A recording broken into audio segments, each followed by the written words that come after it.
cycle and the HPO axis.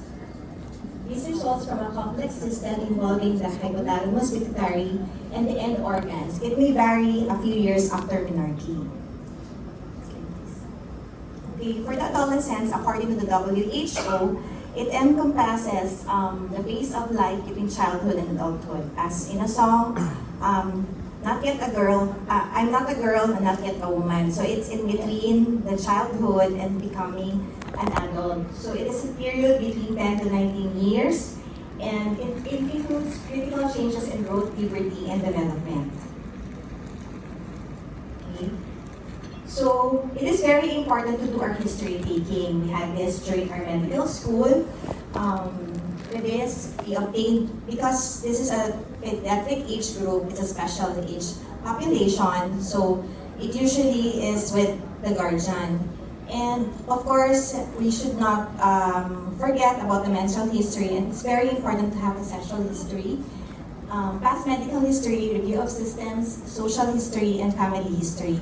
But, okay, next slide please. What's unique about this, because we include our psychosocial assessment, or HEADS, which I will discuss later.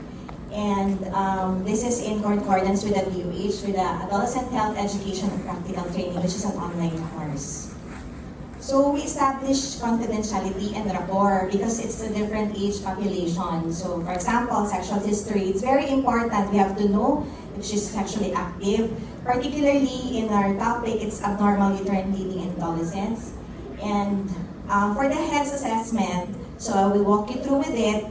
We interview the patient alone, and then we ask permission from the guardian or the parents, and we assure the adolescent and also with the guardian. So for this, we can have a breach of confidentiality only if it pertains to the safety, or it is a life-threatening or in danger. For example, she's a victim of abuse, she discloses to you.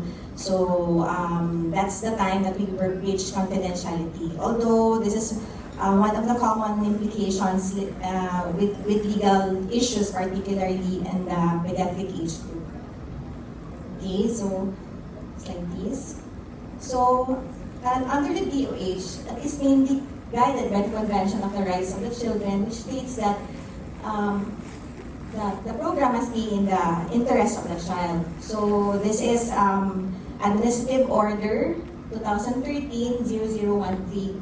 So in almost all government hospitals, because we're gearing towards the universal health care law, so it has to have adolescent-friendly facilities, which I know have been started already all over the Philippines, particularly for the government institutions.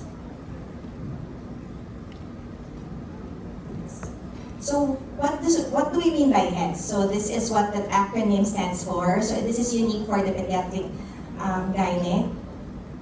Okay, so it's from H, E, A, D, D, S, S, and S. So for here we have the family stressors, education, eating disorders, which will affect also our menses, activities, particularly screen time, social media, because our adolescents right now is from the Gen Z and now nearing the Gen Alpha. Nowadays, it's difficult. There is a generation gap when we talk to them because our generation is different. It depends on us and how we deal with them. And then the next, this is in increasing sensitivity. So we ask for the drugs, alcohol, drug use. Of course, sexuality is very important with the sexual activity, behavior, sometimes their preferences, and suicide. We must also take into consideration because nowadays mental health among the younger age group is different from what we usually had.